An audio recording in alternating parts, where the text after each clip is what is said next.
اللہ تعالیٰ کا ارشاد ہے کہ وَإِن كَانَ ذُو عُسْرَةٍ، اگر مقروض انسان تنگ دست ہو، فَنَظِرَةٌ إِلَىٰ مَيْسَرَةٍ، تو اسے آسانی تک مہلت دینا لازم ہے۔ وَأَن تَصَدَّقُوا خَيْرٌ لَكُمْ، اور اگر تم معاف کر دو تو تمہارے لیے زیادہ بہتر ہے، إِن كُنتُمْ تَعْلَمُونَ، اگر تم جانتے ہو۔ سود اور قرضے کے حوالے سے بات چل رہی تھی کہ انسان کو سود نہیں لینا چاہیے۔ اب یہاں رب العالمین نے دو چیزیں بیان کی ہیں، اگر تم چاہو تو تنگ دست کو مہلت دے دو، اور چاہے تو تم معاف کر دو، لیکن معاف کرنا زیادہ بہتر ہے۔ ابھی دو چیزیں ہیں، تو ان میں جو احسن ہے، جو بہتر ہے، وہ معاف کرنا ہے، اور یہ بہترین حل ہے، میں نے کہا، مشکل سے نکلنے کے لیے۔ اگر ہمارے معاشرے پہ اس پہ عمل کیا جائے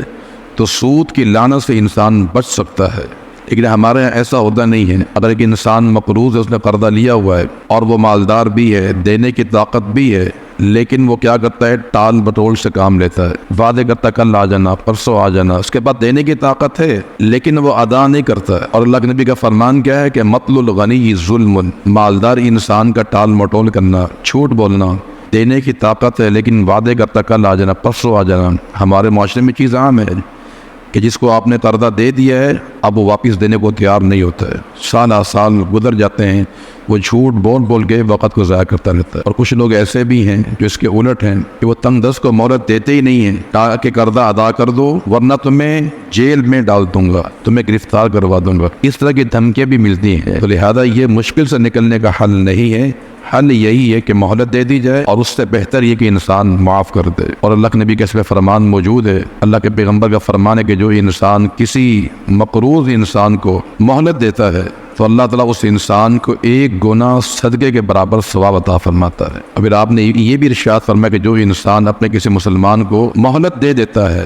تو اللہ تعالیٰ ایسے انسان کو 2 گنا صدقے کے برابر ثواب عطا فرماتا ہے۔ صحابی نے سوال کیا، اللہ کے پیغمبر، آپ نے پہلے 1 گنا کہا پھر 2 گنا فرمایا، تو اللہ کے پیغمبر نے اس کی وضاحت فرمائی کہ اگر ایک انسان مدت قرض کے دوران اگر وہ مہلت دیتا ہے تو اسے 1 گنا صدقے کے برابر ثواب ملے گا، اور جو انسان مدت گزرنے کے بعد اپنے بھائی کو مہلت دے دے کہ کوئی بات نہیں، بعد میں دے دینا، 6 مہینے کے بعد دینا، سال کے بعد دے دینا، تو اللہ ایسے انسان کو 2 گنا صدقے کے برابر ثواب عطا فرماتا ہے۔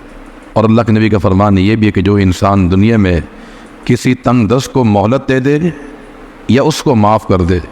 اللہ تعالیٰ ایسے انسان کو کل قیامت کے دن اپنے عرش کا سایہ عطا فرمائے۔ کہ یہ بہترین حل اسلام نے بیان کیا ہے مقروض کے حوالے سے، کہ یا تو اس کو مہلت دی جائے یا اس کو معاف کر دیا جائے۔